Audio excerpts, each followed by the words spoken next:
Yo, you tuning into the Notion Podcast. This is your host, Dizzy D Spill, and you are tuning in to a special episode of Cleaning Up the Culture.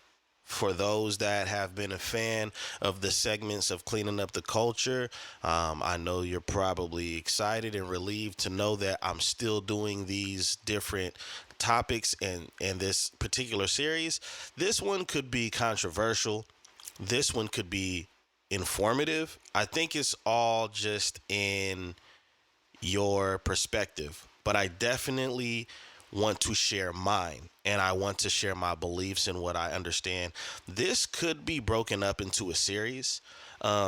So, with that being said, I am probably going to call this part one, and the name of this Cleaning Up the Culture series is Are Black People Sick? Are American Black People Sick? There we go. Let's do that. Are American Black people sick? And I already know you're wondering, what do you mean? What do you mean? Where's he? What's his angle? Us again. Is Dizzy going the Sambo route? No, not at all. So in this series of part one, I want to share with you the topic of the series. Or I shouldn't say the topic, I'll say the subtopic. Volume one, we're going to title this Are Black Americans Sick? And Generations Versus Generations. Now, we all know, living over here on the West in the United States, that there's always been this competition, this conversation about generations. Some generations feel that they're smarter than previous generations. Some generations feel that they're stronger than previous generations. Whether it's style, music, beliefs, mental capacity, all of those things fall into these categories as far as in generations versus generations. I think right now in 2023, one of the main issues with generations is I feel like millennials are sitting right there in the middle, and even Gen X, because I think Gen X and millennials kind of mirror similar experiences, especially when we're talking about bad experiences.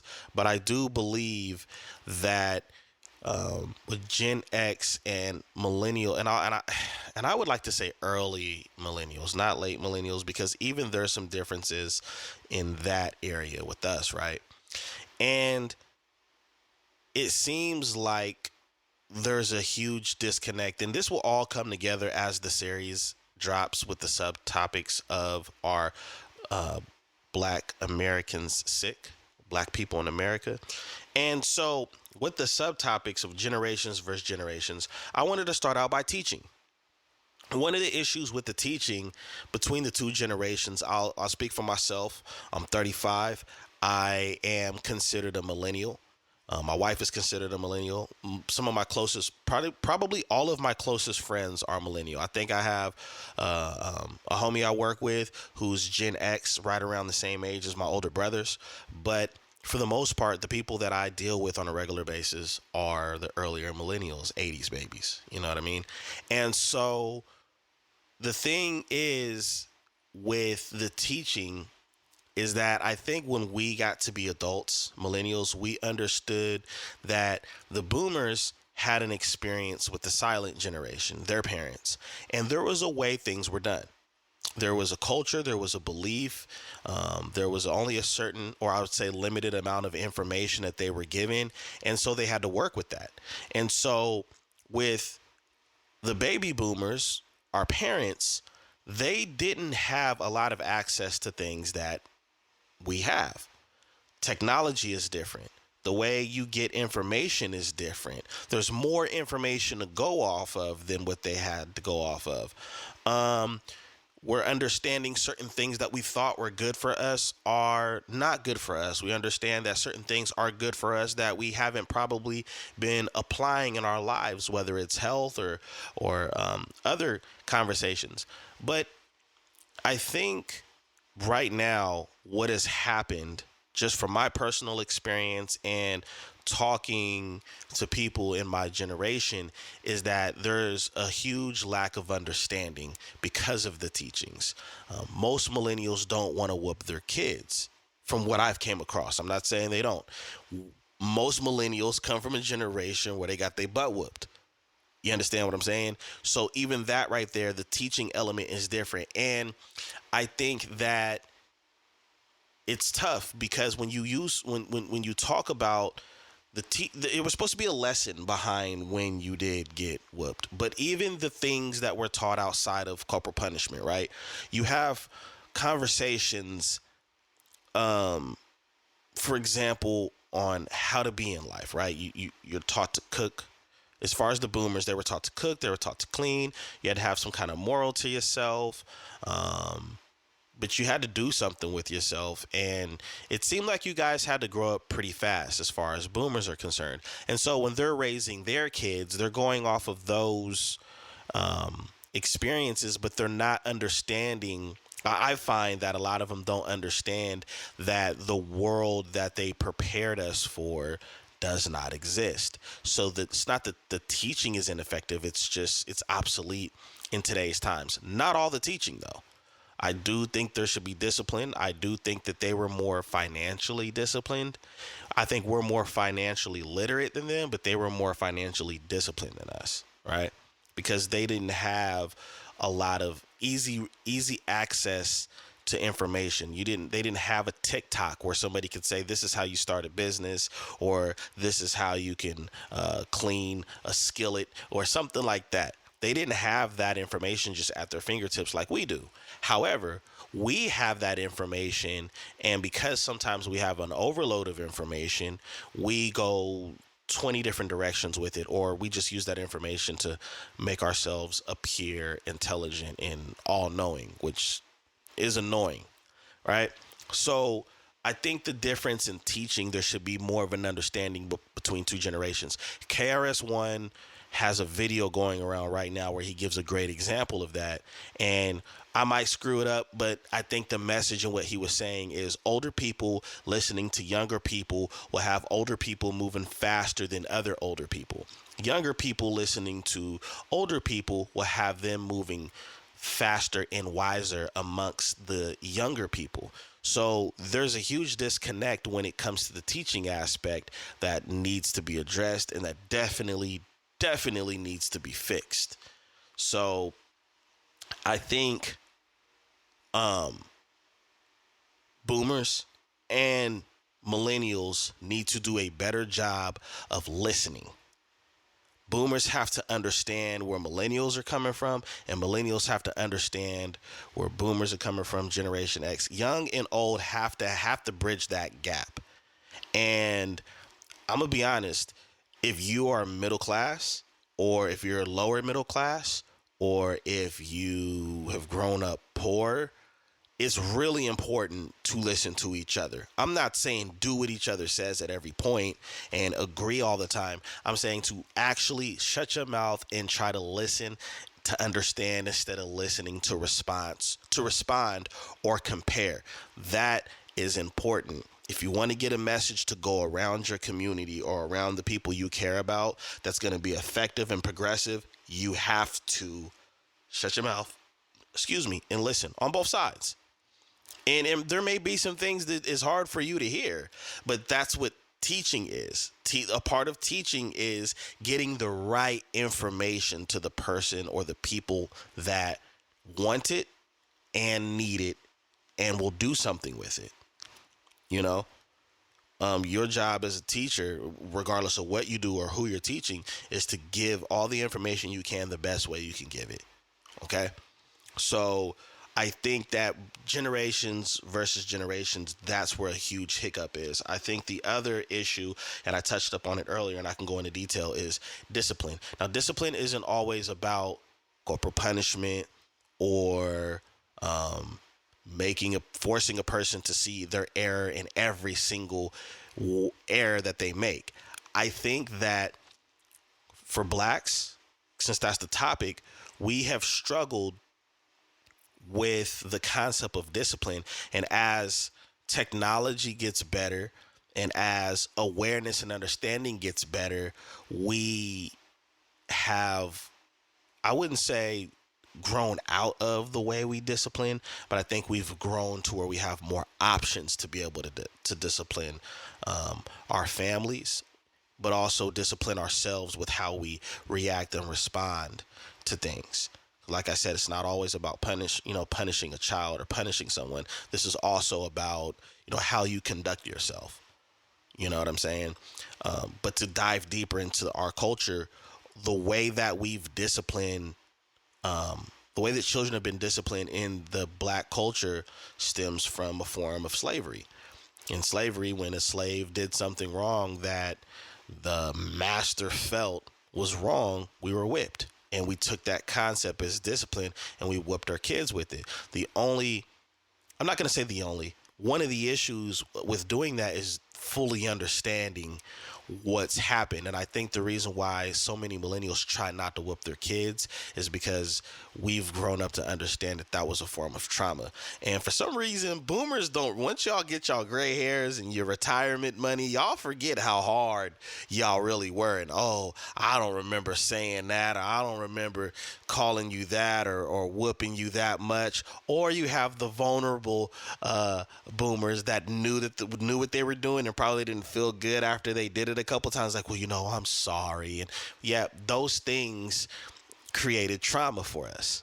And so sometimes when you see the younger generation and how they're dealing with their kids, you may not approve of the fact that, well, I wouldn't have had that wouldn't have happened in my house, or they wouldn't be talking back and all that other stuff. They're trying to learn different ways to discipline outside of that, because it is possible. There are children, there are other cultures that have found and learned different techniques to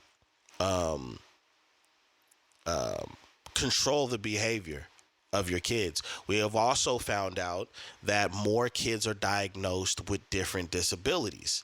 So in the earlier time periods, whether it was your uncle or your cousin that just had some kind of condition, the older generation be like, well, they ain't right, or they got an issue, and they still got disciplined and they still got whooped on, just like a kid that didn't have a condition. So now that we're in a time period where there's more, where mental health is actually a popular conversation, people are trying to find different methods and different understandings with dealing with discipline. And even the verbal abuse. We come from a time period where it's a lot of cursing and a lot of screaming and a lot of yelling. And unfortunately, for our generation, and even Gen X can co-sign this, a lot of that energy wasn't for us. You probably had a rough job, probably had terrible coworkers, probably just had a terrible experience overall. And then on top of that, your kid does something. Well, you can't do anything to the person that cut you off on the freeway. You can't do anything to that supervisor that didn't like you, or always messing with you, or that friend that said a slick comment before you got off the phone. But that kid, yeah, I'm gonna deal with you. I might not be able to deal with everything else, but I'm gonna deal with this kid, and I think a lot of us can vouch for times where it's like, hey, we didn't earn every single disciplinary action, and we didn't earn every single whooping. So there has to be some understanding on both sides. More so, I'm gonna be honest, on our parents, on boomers. Boomers, y'all have to understand that regardless if that's all you knew, and that's how you were raised, we understand that, but that still has an effect and had an effect on us. So we're trying to find a different way and a better way to handle our children and to raise our children than you guys learned. So on I would say on our end and Gen X, we have to understand that that's something that was inherited by the silent generation and the generation before them. That's all they knew is, all right, child, get out of line. You do this, you do that. You stay out of grown folks' conversations and all that other stuff. That's all they knew. But the only understanding, I'm going to be honest, speaking from the place that I'm in, the only thing I should have is understanding. I don't think there should be any compassion or anything, because y'all got to understand it. We are the way that we react, the way that we feel, the way that our mental is a result of how you guys did things, as far as in discipline, and even sometimes that barrier that we may have with each other in conversation, where we might seem a little bit defensive or intense, is because some of us felt like we could not defend ourselves when you guys were wrong, because nobody's perfect, right? So that's one of the things I'll say about the discipline aspect of it. The other thing I will say is emotions. It seems to me, just it seems to me, and again, this is my opinion, some of my peers' thoughts. It seems to me when it comes to emotions, we might have a little bit more emotional intelligence than the generations before us. And I think every generation thinks that the generation under them is softer. You know what I'm saying? I even have to catch myself talking about Gen Z and later millennials, like, oh man, you don't know about this. You don't, man. We had to drink out of a water hose when we was kids, and we only had a couple times we can come in and out the house. And as I think about that stuff, at times I'm like, would I really want to do my kids like that?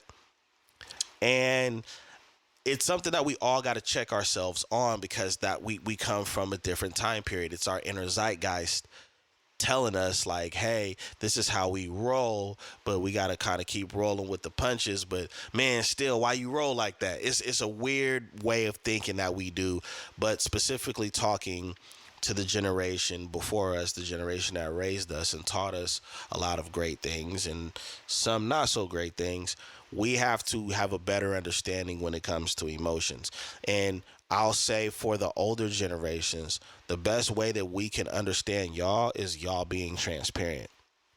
If you don't want to have the hard conversations about your childhood, about your life, and your rhyme or reason on why you operate this way and why you're built this way, then you cannot demand an understanding of why your kids, your adult children, operate the way that they do. You have to have some conviction towards yourself too. And it goes both ways. You know, our generation has to understand our parents. We have to understand just the sacrifices that they made and what kind of impact that had on them, what dreams they might have had to been put on hold because of what they were told or circumstances. Those conversations need to be had. A big problem in our culture, as I go down these subtopics, is we have a bad habit of putting a Band-Aid on shit and thinking that it's okay. All right, that's a gunshot wound. We'll just get a Band-Aid. Okay, that's a bazooka wound. Your arm is hanging off. So we're going to put a big Band-Aid and some tape on it. That's not going to work. There's no way that that's going to work. So the respect has to be there for our elders, but at the same time, there has to be understanding on the emotions. We can't. I know that our parents and I know that older generations want us to be strong. And I get that. We live in crazy times right now where strength is definitely an attribute that you need to have. But you guys have to be patient and you have to be specific and you have to explain the why. The patience needs to be, listen, I might have to say this more than 3 times. You have to be strong. The understanding is, look at the world around you. I don't even recognize the world anymore. You have to have that strength to get through the next day and understand that the sun will come out again. You can't tell generations, y'all weak. Or that's, y'all a little soft, man. I don't know, your cell phones and you got all this tech and this, that, and the other. But that's not really a weakness because that's the way the world is operating. It's no different than when you took the internet out and all you had was hammers, a few channels on TV, and a little bit of knowledge that you and your community had. Nobody's going to be like, oh, you were weak. This is what the world is today. This is how the world works. And whatever they did before that is what was obsolete to what you guys were doing in your younger days. So there has to be a definite understanding and a clear understanding of, hey, this is why we need you to be strong. We are not as strong as we used to be. So we need you guys to be strong. You're going to have to carry us, carry yourself, and carry your kids, but we need you to be strong. But at the same time, reassure and let people know, the younger generations know, it's okay you're going to have times where you feel hopeless. You're going to have times where you're depressed, and these are some methods that I think you should go through, or how can I help? I think a lot of millennials and Gen X wish that we heard more of how can I help, instead of, well, I helped you with this and I helped you with that. And it can't go like that, because your help may not be the help that they need, or the way that you're helping may not be an effective way of help in which that person or that community or those group of people may need. How can I help you is important. That's why you hear it in customer service and fast food and everything, because you have to tell them what you want and what you need, and how you need it. So as far as the emotion aspect of it, that's extremely important. Legacy and image is another one. The thing about that is, I think that as you get older, you fear, what your legacy is going to look like when it's being passed down, and how it's going to look when you're gone. And you want to have this mindset of like, yo, things are going to be good. Everything is going to be okay. And I get that. I understand that. But when it comes to your legacy, when it comes to your image, you have to explain those things on a regular basis. It should be a reminder. I think that myself and my peers should be reminding each other and reminding our children on a daily basis how important our legacy is, and most importantly, how much of an effect your image can have. I read once in a book that I've read a couple times, guard your reputation with your life. And as you see, social media can destroy a person's reputation overnight. And sometimes it's out of your hands. It just depends on how you maneuver, right?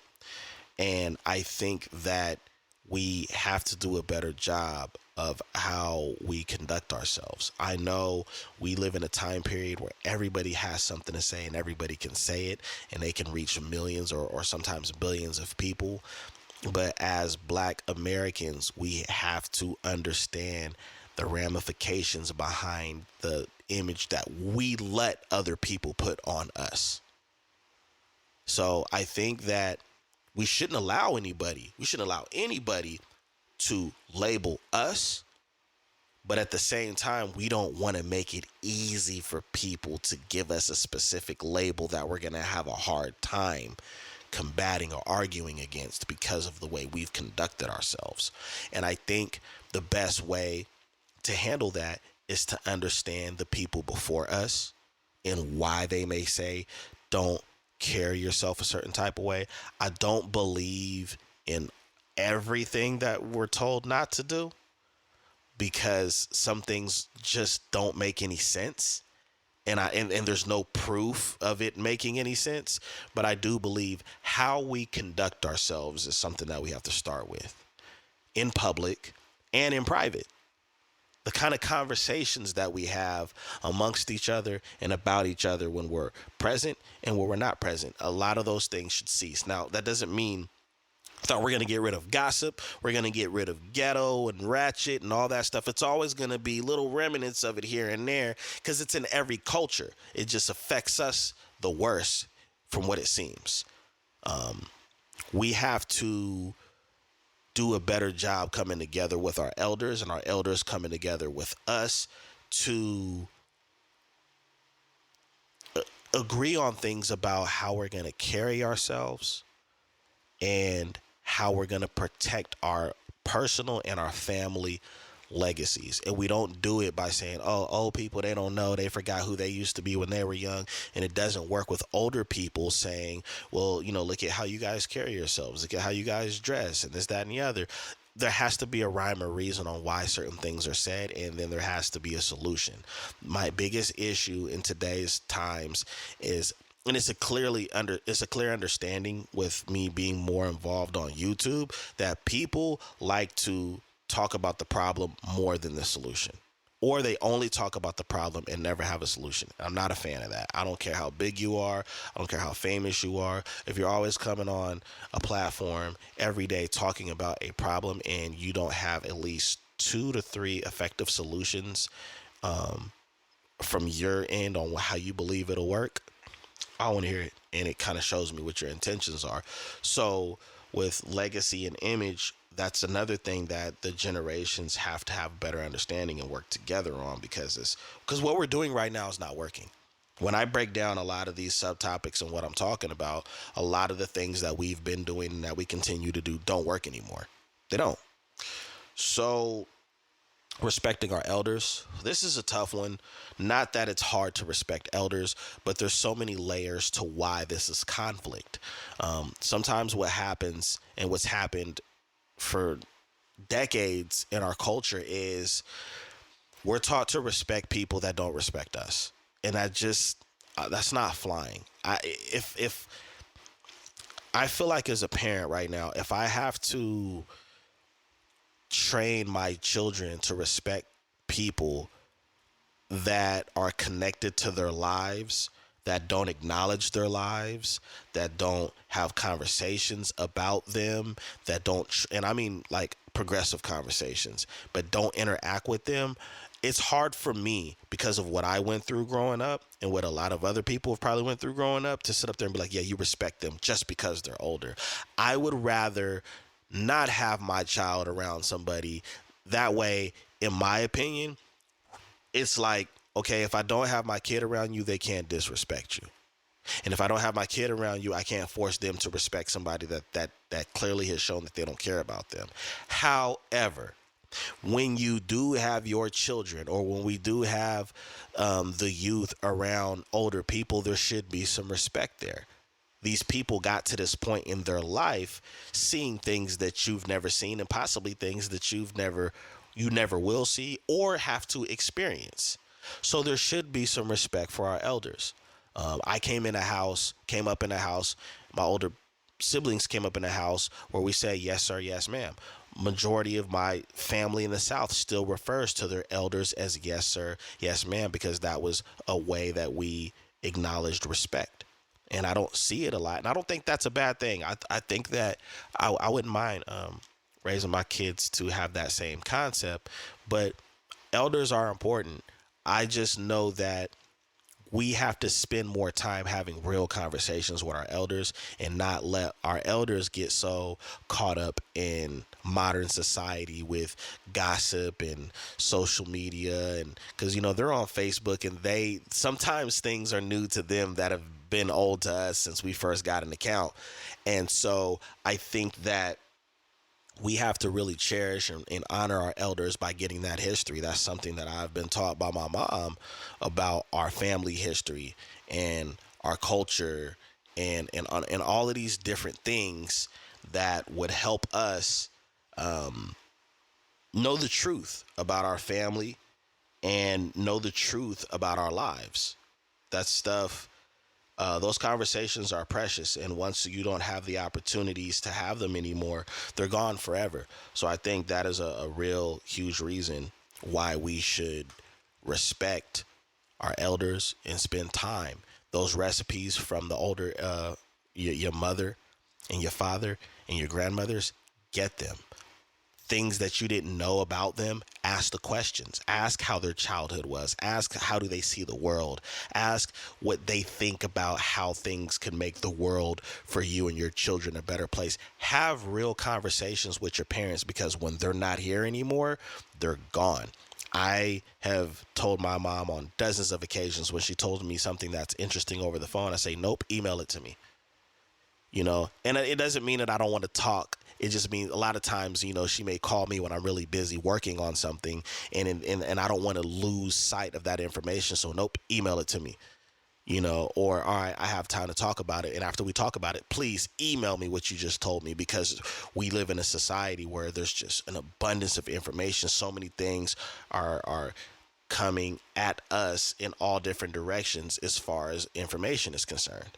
So respecting our elders, I still stand on that. I still believe that. It disgusts me when I see young people trying to bully or talk to older people crazy. I hate seeing it in hip hop. I hate seeing younger people go after older artists. I'm not really a fan of the older artists talking down to the younger artists instead of putting your arm around them and saying, let me guide you in the right direction, or let me give you some pointers. I really appreciated Busta Rhymes' speech at the BET Awards talking about bridging the gap, but it shouldn't just be in hip hop. In the African American culture, it should be on all levels. If you are a successful African American and you identify as an African American, because some people be forgetting what they look like, you need to be there. You need to find people. You need to give them information and resources. You can't sit back in the bleachers, talk and try to coach the game. And you really don't care what happens in the game. You just want to be a critic. There's positions for people like that too, but those people don't really have an effect on the growth of the culture. They just have an effect on their growing their reputation. So definitely got to respect our elders for sure. We definitely got to do a better job with respecting our elders and do a better job with making sure that we spend time with them, because they're not stupid. They're not useless. They're very useful. And I think sometimes the frustration with us is we know how much that they can help us, but maybe the order is too tall when we ask for help. And I think elders need to do a better job of hearing us when we say, I need help. Sometimes we have a hard time asking you guys for help by simply saying, hey, I need your help, because of maybe past experiences with how you made us feel when we talk about help or use the word help. So we have to do a better job with that. We have to do a better job explaining to them why their help is valuable. And I think our elders need to do a better job with accepting the fact that, hey, we still may need help. No matter how strong you were at the age, when you were our age, we still need help. This world is jacked in so many ways. So that's what I'll say about our respecting the elders, appreciating the youth. I have to do a better job at appreciating the youth. I find myself sounding like a grumpy older person saying, man, these young people, man, the way that it is right now and blah, blah, blah, blah, blah. Well, there's been a lot of tablets and cell phones and social media and a whole lot of screens being put in front of these younger people's faces since they were little kids, and the parents that did that, that was like a unique way of like, okay, let me calm them down, let me help them. But then it comes to a point where now technology is raising your kids. It used to be a thing when I was a kid where it's like, you don't want money to raise your kids. Now it's like, you don't want technology to raise your kids. So you have to have, we have to have more patience with the younger generation, but we also have to have an appreciation, because there's this time that we're living in, there's so many young millionaires and billionaires because of their talent and the way that they've used the resources that are available to them. And I commend them. And I even envy the fact that you guys got these resources now that I didn't have when I was your age. And it's just, but I do appreciate younger generations. There's a few younger artists in music. There's phenomenal actors. There's a lot of younger people getting into fields that I didn't even know about, or that have been made more socially acceptable as far as careers. So we have to do a better job. I think early millennials, I think Gen X, I think baby boomers, I really think we need to embrace the younger generation, because our generation blended with their generation is going to be the people running the world in all of these different positions, whether it's politics, whether it's the medical field, whether it's law enforcement, whether it's upholding the law with judges and lawyers and contractors. We have to share knowledge. We have to share our admiration and love and respect for each other and what we contribute to the world. So, my apologies when I seem a little harsh or seem overly critical on the younger generation. That's something that I have to work on. That's something that we all have to work on. They're not stupid. They're not dumb. They're very intelligent. I do think that there's things that they can work on, no different than there's things that our generation and the boomers can work on. But for the most part, the younger generation have done some awesome things. I know my niece and nephews, when they were kids, they were doing things that I was just like, how are you doing that? And sometimes I wonder, if I could go back in time, what would I have done different to try to embrace their skills to where they're billionaires and millionaires or working in Silicon Valley and things like that. So I do think that we need to have more of appreciation for the younger generation. We got to appreciate the youth. We should always appreciate the youth, just like we appreciate the elders. They both contribute different things to the world. I got to make a couple statements before I get out of here on this volume one. Older generations. I know it sounds like here he go again. Well, you said we got to bridge the gap. We got to work with each other, dude. You picking at us. I think I just need to help you guys understand more. And I think some of these videos are the best way to do it because you can't interrupt, you can't interject. You got to leave your comment after you hear everything. Hopefully you listen to everything before you leave your comment or make your statement. Stop telling the younger generations, the kids that you've raised, to go get therapy for things that you did to them or things that you didn't help them with. I encourage therapy, but in the midst of encouraging therapy, if you're going to do that, part of their therapy is having hard conversations with them about things that you've been avoiding when they were young and you had the power to silence them. You have to understand that is damaging enough, telling them to go talk to somebody else about things that you and the people around them have put them through. That's crazy. It's not nonsense to recommend therapy. But therapy isn't always the end all be all for everybody. Some people can go to therapy and have a terrible time. I've talked to people personally that have had therapists fall asleep on them during sessions. Oh, and I know what your response is. Oh, they need to get a better therapist. That's still damaging because it's like, yo, this is the one place I have for help. Imagine being robbed and the police show up and then they just faint and fall asleep. Oh, man, I haven't had any sleep. I've been working a 16-hour shift. And it's like, oh, that's it for me. Like, that's stupid. Like, again, it's that Band-Aid over a wound concept that we have to get past as a culture. Encourage your kids. Hey, listen, I see that you've been struggling and I think therapy would help.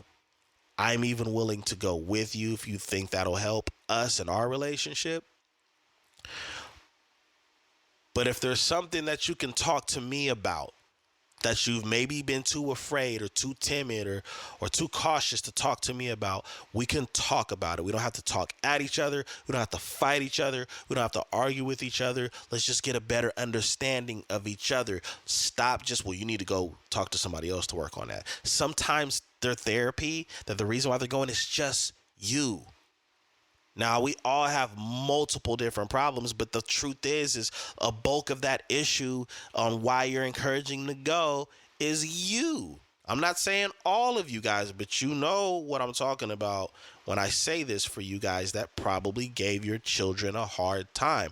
This can still be healed.